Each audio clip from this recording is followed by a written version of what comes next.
I came out of my room and Nurshan and I just looked at each other. I didn't feel happy that Nurshan got yelled at. I felt bad about the whole thing. Did you hear? I nodded. She won't listen. Thank you for trying, Nurshan. It did no good, he said with sadness. They don't know about things here, only their own ways. They are like stone. I wondered how long this tension and anger would stay in our home. I was afraid it might be a long time, because Mama and Papa were so upset. But gradually, in the way that winter becomes spring, there was a slight thaw each day. Perhaps because we huddled together like a tiny Kazakh island in the middle of the great American sea, we couldn't allow our winter to go on, and by the next week, things in my family were almost calm. But it was not to last. On Wednesday afternoon of the following week, Mama was waiting to talk to me when I got home from school. I was afraid when I saw her. Her ankle was taped up, and she sat on the couch with her leg up on a chair. Next to it was a pair of crutches. Mama, what happened? I fell at work. Mrs. Horman took me to the emergency room. I can't work for 6 weeks until it heals. I must keep my foot up as much as possible. I'll start dinner. My eyes filled with tears. I felt so bad for her. And I felt bad that I'd made them so upset when my father saw me and Daniel.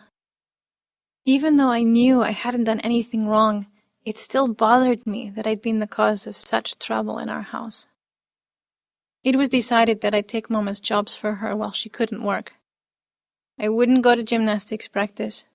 Instead, right after school, I'd go straight to the houses Mama cleaned. The people Mama worked for agreed to this, and I worked at each house from 3:30 until 6:30, when Papa came to pick me up. I wasn't able to clean their entire houses in this amount of time, but they told me which rooms were the most important, and I was able to clean those. Bathrooms were on the list at every house. I didn't mind doing Mama's jobs, although I did get very tired, and I was scared sometimes that I might break something when I dusted, especially at Mrs. Hathaway's house, because she had a lot of glass vases and some small glass birds. But I didn't mind vacuuming, mopping, dusting, cleaning cupboards, counters, stoves, and refrigerators. I didn't even mind cleaning toilets. It was as if all the work I did at Mama's jobs was to make up for the problems I'd caused. And besides, our family needed the money. When I finished working for Mama, as soon as I got home, I had to make dinner for everyone. Each day I got more tired, and on Friday, when I was peeling potatoes, I cut my finger. I thought it was just a little cut, so I washed it off and continued to peel. Nurshan looked up from the table where he was doing his work. What's wrong with the potatoes? Nothing, I said automatically, with my eyes half closed. They're red. What?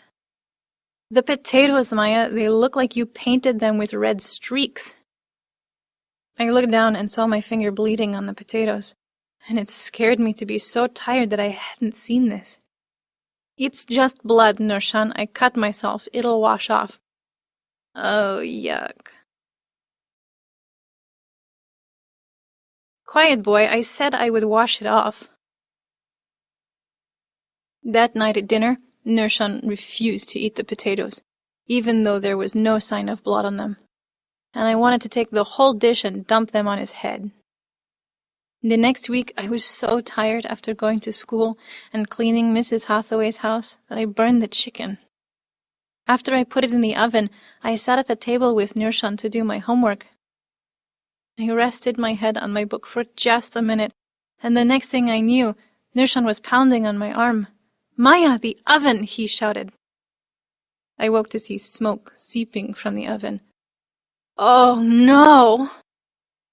I leaped up and grabbed a dish towel and pulled the pan from the oven.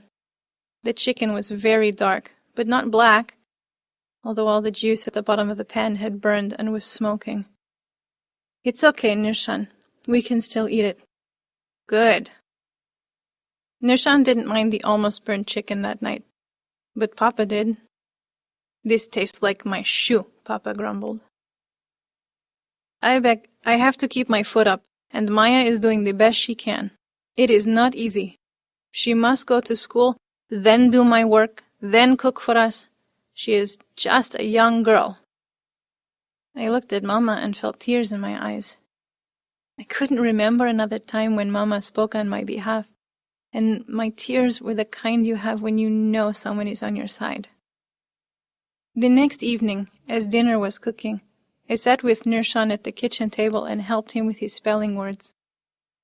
While I waited for him to think how to spell admire, I took the permission slip for the spring fling from my notebook and stared at it. I'd never thrown it away.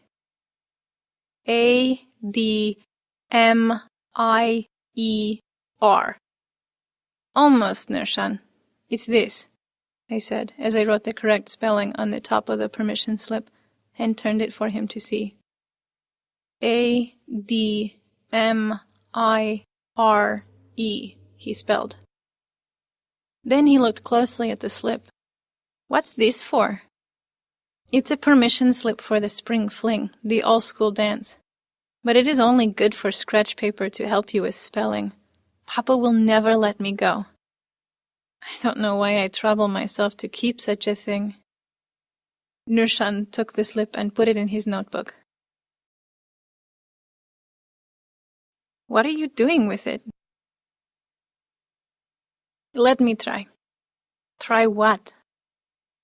Let me try to get permission for you from Papa. I laughed. Oh, Nursan, don't be foolish. You waste your time. Papa will never change his thinking because of you. I will try anyway. When he comes home tonight, I will speak to him myself. I have a plan.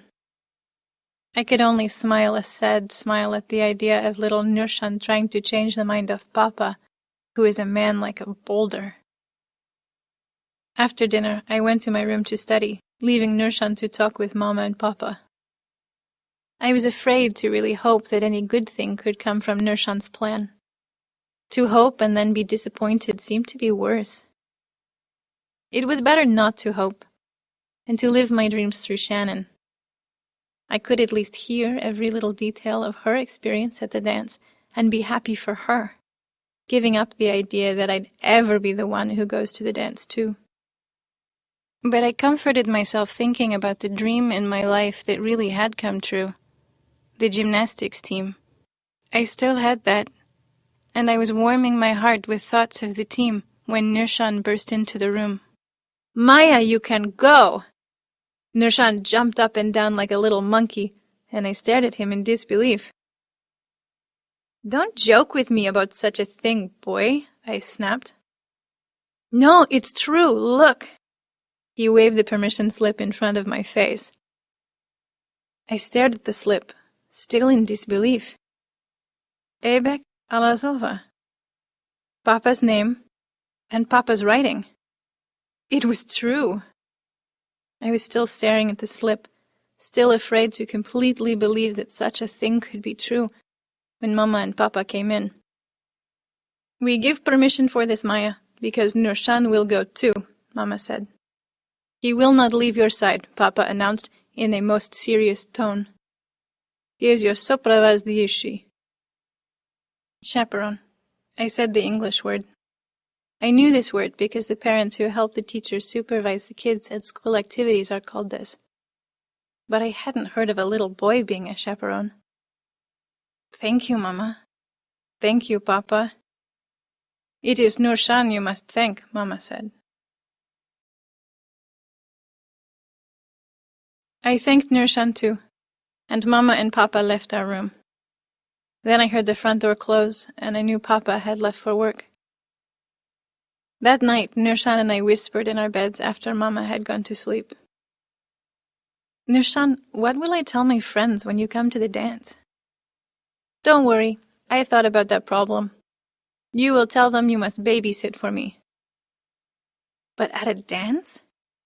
I think it will work. At least it is better than to say I am your chaperone. That is true.